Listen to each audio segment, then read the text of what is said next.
जैसा कि आप देख सकते हैं, आज से coaching Mahatma Jyotiba Phule coaching centre शुरू हो चुका है और समस्त बच्चों का यहाँ हार्दिक अभिनंदन है।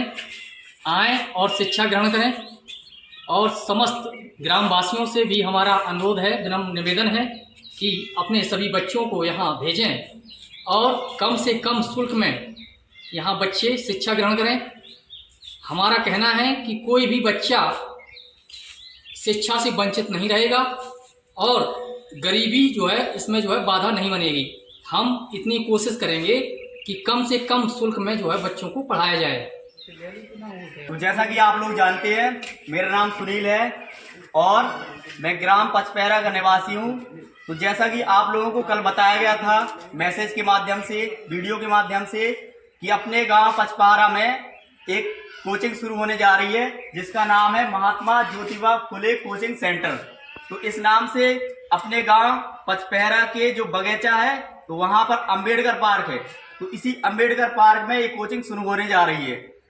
और आप लोग जो पढ़ना चाहते हैं, आप किसी भी क्लास में हो, यहाँ पे लिखा हुआ है क्लास 1 से लेकर 12 तक तथा अन्य कंपटीशन। तो आप लोग या 1 में हो, 2 में हो, 3 में हो या किसी भी क्लास में हो। इसके अलावा रेलवे एग्जाम स्पेशल और पुलिस एग्जाम स्पेशल, इसके लिए आप लोगों को मैथ साइंस पढ़ना हो या रीजनिंग पढ़ना हो तो आप लोग भी यहाँ पर आ सकते हैं। और इसके साथ साथ आप लोगों को साप्ताहिक टेस्ट भी यहाँ पे प्रोवाइड कराया जाएगा। समय समय पर आप लोगों का जो आप लोगों ने शिक्षा ग्रहण की है तो उसका परीक्षण भी हो जाएगा और आप लोगों को पता भी चल जाएगा कि आप लोगों के अंदर कितना इम्प्रूवमेंट आया है, कितना सुधार आया है। और अगर आप लोगों को अपने जीवन में सफल होना है तो अपने अंदर सुधार लाना होगा, है ना कि दूसरे की कमियां देखो, अपने अंदर की कमियां देखो। अपने अंदर को सुधार लिया तो समझ लीजिए संसार का सब कुछ सुधर गया। तो सबसे उत्तम है कि आप लोग शिक्षा ग्रहण करें और एक शिक्षित व्यक्ति ही आगे चल के अपने गांव का अच्छे से विकास कर सकता है, अपने जीवन का स्वयं का विकास कर सकता है, अपने समाज का विकास कर सकता है। तो आप लोगों को इन सारी चीजों को ध्यान में रखते हुए शिक्षा को ग्रहण करना है। और जो बच्चे आर्थिक रूप से कमजोर हैं, यानी कि जो ज्यादा फीस नहीं दे पाते हैं, क्योंकि हम 4-5 साल से पढ़ा रहे हैं तो देख रहे हैं कई बच्चे ऐसे होते हैं कि वो 1 महीने आते हैं, दूसरे महीने नहीं आते हैं। इसका रीजन होता है या तो उनके घर वाले कहते हैं कि बेटा ज्यादा फीस लग रही है, इतना हम नहीं कर सकते हैं, इस वजह से बंद कर देते हैं। या कुछ बच्चे ऐसे भी होते हैं जिनका वास्तव में मन नहीं लगता है। तो अधिकतर बच्चे 90% बच्चे जो गांव देहात के होते हैं वो फीस की वजह से बंद कर देते हैं। कई बच्चे ऐसे हैं, हमने देखा है कि हमारे पास 40 से 50 बच्चे आते थे एक समय, तो उसमें से पता चला कि 10 से 15 बच्चे ऐसे हैं कि वो 1 महीना पढ़े उसके बाद वो गायब हो जाते हैं। बाद में हमें पता चलता है कि बच्चों के माध्यम से बच्चे ही बताते हैं हमें कि वो क्या है कि वो बच्चा इसलिए नहीं आ रहा है सर क्योंकि उसकी जो फीस है थोड़ी सी फीस ज्यादा है, इस वजह से वो नहीं दे पा रहा है।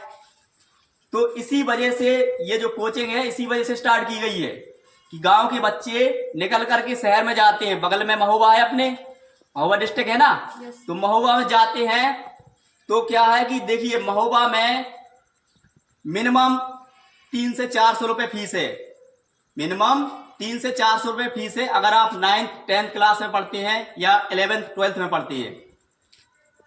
उसके साथ साथ आप ये भी देखिए कि जब आप वहां पे जाते हैं तो यहां से जाने का और आने का किराया भी जोड़िए।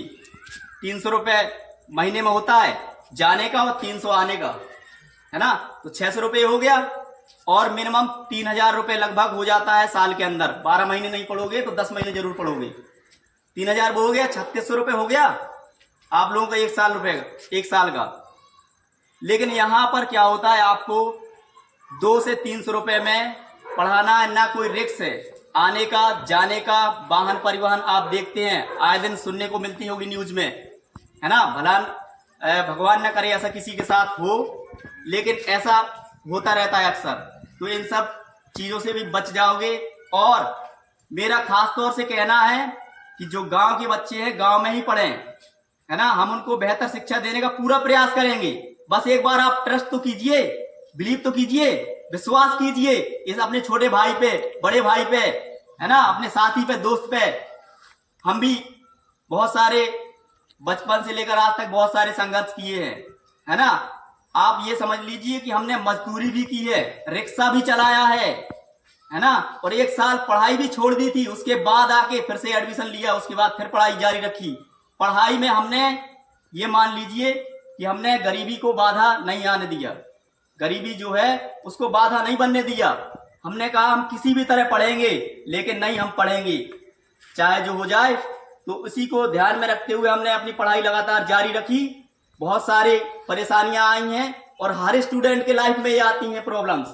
तो किसी भी स्टूडेंट्स को गरीबी को देखकर, पैसे को देखकर, इन सब चीजों को देख करके, या मान लीजिए कोई आपका मनोबल गिरा रहा है, तो इन सब चीजों को देख करके आपको पीछे नहीं हटना है। लगातार आप पढ़ाई जारी रखिए। ऊपर वाला आपको कहीं ना कहीं से रास्ता दिखाई देता है। कहते हैं ना कि मंजिल उन्हीं को मिलती है जिनके सपनों में जान होती है, और पंख होने से कुछ नहीं होता, हौसलों से उड़ान होती है। तो हौसला होना चाहिए आपके अंदर, हौसला को बरकरार रखिए, तो कहीं ना कहीं से रास्ता आपको मिल जाता है। और आप लोग थोड़ा सा अपने बारे में बताना चाहूंगा। वैसे आप लोग जानते तो होंगे ही, कुछ लोग नहीं भी जानते हैं।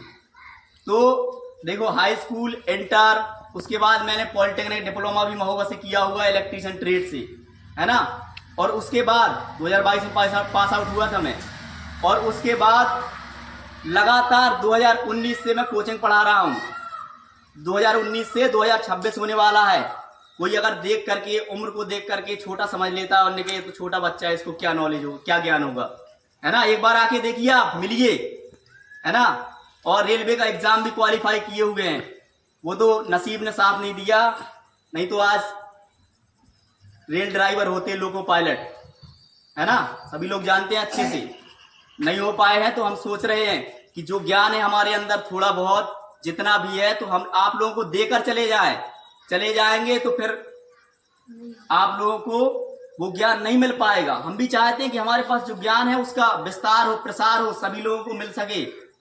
इसी वजह से हम ये छोटा सा प्रयास किए हैं। तो आप लोग विश्वास कीजिए हमारे ऊपर, हम अपना 100% देने का पूरा प्रयास करेंगे। तो उम्मीद करते हैं कि जो गांव के जो भी व्यक्ति होंगे, बुद्धिजीवी व्यक्ति, जो पढ़े लिखे व्यक्ति हैं, साक्षर व्यक्ति हैं, तो आप लोग खास तौर से जो आपके आसपास पड़ोसी हैं उनको बताइए, समझाइए कि वहां पर कोचिंग चालू हो गई है। एक बार आप पढ़ के देखिए, उसके बाद आपको समझ ना आए, कुछ चीजें ना आए, कमियां समझ में आए हमें, तो आप बताइएगा। तो इसी के साथ मैं अपनी बात को समाप्त करता हूं। और अंत में एक बार और कहना चाहूंगा, सिर्फ एक बार। यहाँ पे देखिए, ये आपका आज से ही क्लासेस स्टार्ट हुई थी, यहाँ पे आज से ही होने वाली थी, लेकिन ये बैनर छपवाए तो आज वो बैनर बन के आए हैं। तो आज नहीं तो कल से स्टार्ट हो जाएंगे यहाँ पे। तो आप लोग यहाँ पर आइएगा और आके हमसे कांटेक्ट कीजिएगा। आप किसी भी क्लास में, आपको ये नहीं सोचना, आपको यहाँ पे 1 से लिखा हुआ है 1 से 12 तक की कक्षाएं, तो हम सबको इकट्ठा पढ़ाएंगे, एक साथ बैठा के, ऐसा नहीं होगा। सबकी क्लासें अलग अलग रखी जाएंगी, अलग अलग टाइम पर। आप जिस क्लास में होंगे उसी के अकॉर्डिंग आपको पढ़ाया जाएगा। तो आप लोग यहाँ पर एक बार आए और हमसे संपर्क करें, भैया से संपर्क करें, है ना। तो आप लोगों को सारी चीजें बता दी जाएंगी, आपको कब आना है, कैसे आना है, कितने टाइम आना है, और कौन से सब्जेक्ट्स पढ़ने हैं, ये आप लोग बताएंगे। तो हम उसी के अकॉर्डिंग आपको बताएंगे कि सर क्या पढ़ाएंगे, हम क्या पढ़ाएंगे। हाँ, ये कांटेक्ट करने के लिए ये हमारा नंबर है और ये भैया का नंबर है। तो आप लोग इन चीज़ों को देख लीजिएगा, वैसे भी आप बहुत देर से देख रहे होंगे। तो इसी के साथ मैं अपनी बात को समाप्त करता हूँ। जय भीम, जय भारत।